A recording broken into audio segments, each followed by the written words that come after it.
ఒక్కసారి కొమ్మూరి గోల్డ్ కి కాల్ చేయండి. తాకట్లో ఉన్న మీ బంగారాన్ని విడిపించి మార్కెట్ ప్రైస్ కి వాళ్ళు కొనుక్కుని మిగతా డబ్బులు మీకు ఇచ్చేస్తారు. హాయ్ హలో నమస్తే వెల్కమ్ టు మనం టీవీ. నేను మీ చార్మి. మనం టీవీ ఉన్నది మన కోసం. మీరు ఏదైనా ఆలయానికి వెళ్ళినప్పుడు ఒక 1000 రూపాయలు లేకపోతే ఒక 5000 అన్నదానానికి కానివ్వండి, లేకపోతే స్పెషల్ దర్శనానికి సంబంధించి కానీ కొనుక్కుంటాం కదా. నార్మల్గా నల్గొండలోని చెరువు గట్టు దగ్గర ఉన్న రామలింగేశ్వర స్వామి టెంపుల్లో కూడా అందరూ కూడా స్పెషల్ దర్శనం టికెట్లు తీసుకుంటారు. ఆ స్పెషల్ దర్శనం టికెట్లు లోపలికి వెళ్ళిన తర్వాత అక్కడ పంతులు తీసుకుంటూ ఉంటారు. ఆ టికెట్లని మళ్ళీ బయటకు తీసుకొచ్చి అదే టికెట్లని మళ్ళీ బయట అమ్ముతున్నారట.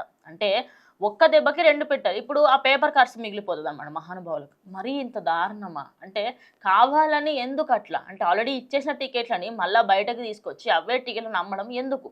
ఇంకోటి, అదే ప్లేస్లో ఇప్పుడు ఒక 5000 రూపాయలు మీరు హుండీకో లేకపోతే ఏదైనా రసీదు ఉంటుంది. రసీదులో మీ 5000 ఇచ్చిరనే రాసి ఉంటుంది. కానీ గుడి పుస్తకాలు ఉంటాయి కదా, చూపించే పుస్తకాలు, అందులో 1500 ఉంటుంది. మీరు సపోజ్ అన్నదాన సత్రం పెట్టిరు, 10,000 ఇచ్చిరు లేకపోతే 50,000 ఇచ్చిరు, అక్కడ 10,000 అనే రాస్తారు.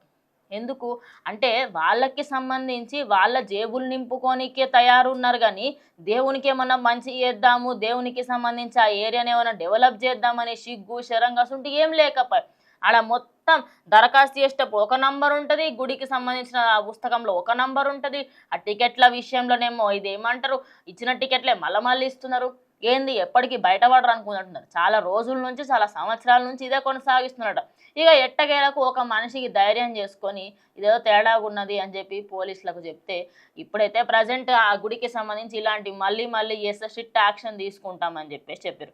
ఇట్లా ఇదే గుడి కాదు, చాలా గుళ్ళల్లో కూడా ఆ కొబ్బరికాయలు మనం ఎప్పుడైతే నది ప్రవాహాలు ఉన్న దగ్గరలల్లా కొబ్బరికాయ ఆడ పెడతాం కదా, అక్కడక్కడ ఇంకో 2-3 జనాలు ఉండి ఆ కొబ్బరికాయలను గుంజుకొని పోతూ ఉంటారు. మళ్ళీ బయటకు అదే కొబ్బరికాయలు నమ్ముతూ ఉంటారు.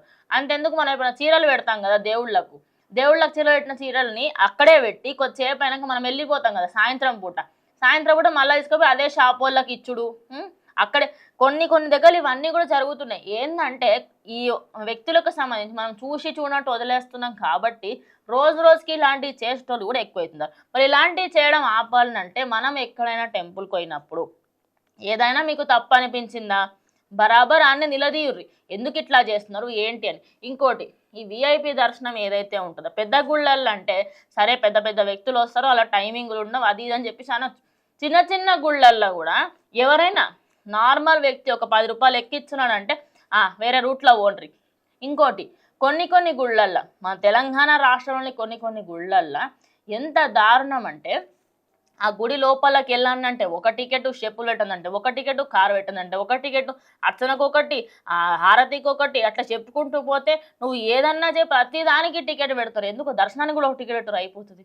దేవుని దర్శనం చేసుకోవాలంటే ఇంకో టికెట్ ఓపెన్ చేస్తాం, మీరు దర్శనం చేసుకొని బయటకు రావాలి, ఇట్లా ఒక టికెట్ పెట్టారు. ఇంకెందుకు మరి ఆ ఫ్రీ దర్శనం అని చెప్పి ఆ ఒకటి కూడా ఎందుకు పెట్టారు, దానికి కూడా పైసలు తీసుకుంటాం. మరి ఇప్పటి నుంచి కొంచెమన్నా సిగ్గు అనిపిస్తలేదా? దేవుడి ప్లేస్లల్లో దేవాలయాల్లో తప్పు చేస్తే మన కర్మ మనకే కొడుతుంది ఉల్టా. మరి ఎట్టకేలకు ఈ ప్రాంతమే కాకుండా ఇంకా చాలా ప్లేసెస్ జరుగుతున్నాయి కాబట్టి వాటన్ని మీద ఖచ్చితంగా మేము నిఘా పెడతామని పోలీసులు చెప్తాం. మరి మీకు తెలిసిన గుళ్ళల్లో ఎక్కడైనా ఇలాంటివి ఏమన్నా చేస్తే, లేదా పూజారులకు సంబంధించి పైసలు ఎక్కించిన వాళ్ళకి ఒక రకంగా పూజ చేసి పైసలు తక్కించిన వాళ్ళకి ఒక రకంగా పూజలు చేస్తూ ఉంటారు. ఈ కేటగిరీ కూడా ఉంటుంది. నేను నిజంగా నా కళ్ళతో నేనే చూసిన. నేను హుండీలో పైసలు వేసిన ఆయనకి ఇవ్వకుండా, ఇయ్యనందుకు నాకు హారతిలో ఇట్లా చదువుతున్నాడు.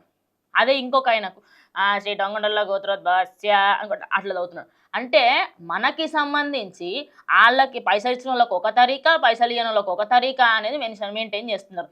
మరి వీళ్ళని ఎట్లా ఏం చేస్తే బాగుపడతారు అంటారో ఖచ్చితంగా కమెంట్ చేయండి.